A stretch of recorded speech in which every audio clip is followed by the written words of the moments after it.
नमस्कार बिहार वासियों। मेरा नाम अंकित तिवारी है और मैं बिहार का निवासी हूँ। इस नाते मुझे भरत तिवारी के बारे में कुछ बोलना चाहता हूँ। मैं भरत तिवारी के बारे में इसलिए बोलना चाहता हूँ क्योंकि वो क्रांतिकारी थे, देशभक्त इंसान थे। उनके रग-रग में देशभक्ति भरी हुई थी। वो किसी से घूस नहीं लिए थे, वो किसी को मारने की धमकी नहीं दे रहे थे, वो बस सिस्टम से लड़ रहे थे। और कैसे सिस्टम? भ्रष्ट सिस्टम।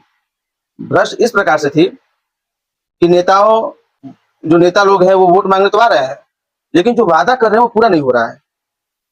क्यों भाई? हम पूछ रहे हैं क्यों नहीं हो रहा है? भरत तिवारी इसी की तो मांग उठा रहे थे कि अगर जो नेता अपने वादे पूरे ना करें, उनको फिर क्या करना चाहिए? उनका भी तो कोई इलाज होना चाहिए ना। इसी का तो वो लिखित और मौखिक मांग रहे थे उस जिला या राज्य स्तर के अधिकारी या पदाधिकारी से। नहीं सुना उनकी बात। अरे ये कैसी इंसानियत है कि वो अपने हथियार सरेंडर करने के बाद भी मतलब उनको 5 गोली मार दी जा रही है, उनका एनकाउंटर कर दिया गया। जब वो बंदूक तमंचा जब ऐसे लहरा रहे थे तब कोई क्यों नहीं मारा? अपनी जान की परवाह है? वो तो सिस्टम से ही लड़ रहे थे।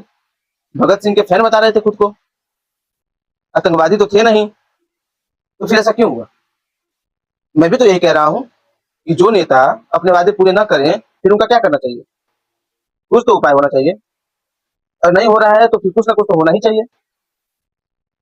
भैया देखो, वो इतने देशभक्त आदमी थे भरत तिवारी कि वो अपने शरीर के अंग को दान करने की बात कही। और दान किसको कहने की बात कही, आप चौंक जाएंगे सुन के। पहली आर्मी, आर्मी को जो देश की रक्षा कर रहे हैं, बताइए इससे बड़ा देशभक्त आपको कौन दिखेगा? आप लोग उसको आतंकवादी मार के शूट तो कर दिया, एनकाउंटर हो गया। लेकिन आप सोचिए, जो इंसान अपने शरीर का अंग दान कर रहा है, पहला आर्मी को, दूसरे प्रशासन को, वही प्रशासन जो उसकी एक बात को नोटिस नहीं किया, और तीसरे पब्लिक को, वो पब्लिक जो एकदम गरीब है, जो एकदम उसको आवश्यकता है उसको।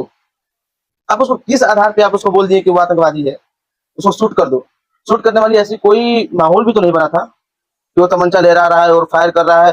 वो तो ठीक है, हथियार ले लिए हुए तुम उसको शूट कर देते तो हम मान लेते कि हाँ प्रशासन ने बढ़िया काम किया है। जब वो अपना हथियार डाल दिया, जमीन पे फेंक दिया, फिर क्या शूट करने की जरूरत थी भाई? फिर तो मौका देना चाहिए था। गलतियां किससे नहीं होती? पुलिस में रह के गलतियां नहीं होती है? किससे नहीं होती है? अगर आप पुलिस में हो करके अगर घूस लेते हैं, घूस तो ले ही लेते हैं। बिहार में तो एकदम चरम सीमा पे है भ्रष्टाचार। सड़क को लेकर के, अरे महाराज इतना भ्रष्ट है हमारा सिस्टम बिहार का।